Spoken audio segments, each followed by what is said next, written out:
Now, it's a case of back to square one for shares in Facebook. Yes, that's right. But the founder, Mark Zuckerberg, is likely to be happy about this. The company floated its shares on the stock exchange last May at $38. But then following that, we saw the price collapse considerably, really. But since the company gave its latest results last week, we've seen a strong rally in the share price, even getting back to its flotation level. Well, Oliver Farry now explains.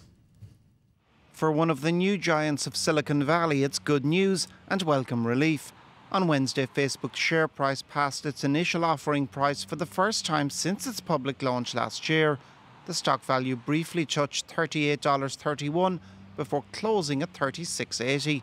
The main explanation was better than expected revenue from advertising on Facebook's mobile platform in the second quarter of 2013, making up 40% of total figures.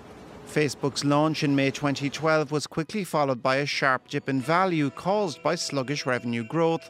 Income from mobile advertising was also non-existent at the time, but while the latest news is good, the share price could well remain volatile. Look, I mean, the stock has done very well, but it's trading at a premium valuation. It's one of the reasons we have a hold opinion on the stock at this point, and any kind of misstep or misperception even could knock the shares down, we think. Facebook has been one of the most spectacular internet success stories since its creation in 2004. Its troubles since its flotation, however, have underlined the difficulties of turning clicks into cash. Well, let's get some more of the day's company news now. And the Parisian department store Printemps has new owners. It's been sold to an investment company from Qatar, Divine Investments. Sources gave the value of the deal at €1.75 billion.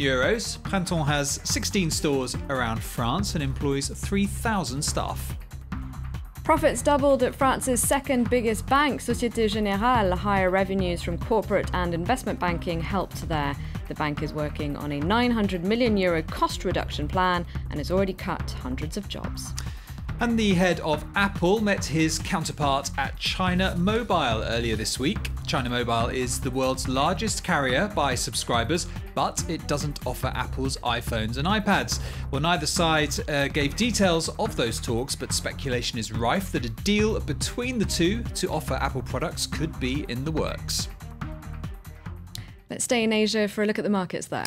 Yes, we've seen Asian markets mostly up in this Thursday's trading session. A lot of that to do with the Federal Reserve coming out yesterday, giving signs again that it's going to continue to support the US economy. It downgraded, in fact, its view of the growth there from moderate to modest. That's a sign it will continue to do what investors like. That's how markets are looking for now. They're also digesting the latest news on the Chinese economy, some data on manufacturing. Now, this is PMI data, where anything above 50 indicates growth. So you can see their official data on manufacturing, which is mainly the bigger companies in China, that is above 50. Things looking good there. But the HSBC data is showing a slightly different story. That tends to concern more medium-sized companies. And as you can see there, that's fallen below, or at least again below. That's the 11th month low, in fact, 47.7. So some mixed signals there on China.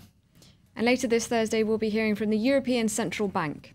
Yes, we will. Also, like we heard from the Federal Reserve yesterday, they'll be talking about their interest rate. And we've got the 23-member Governing Council meeting in Frankfurt, headed by Mario Draghi, who we can see there.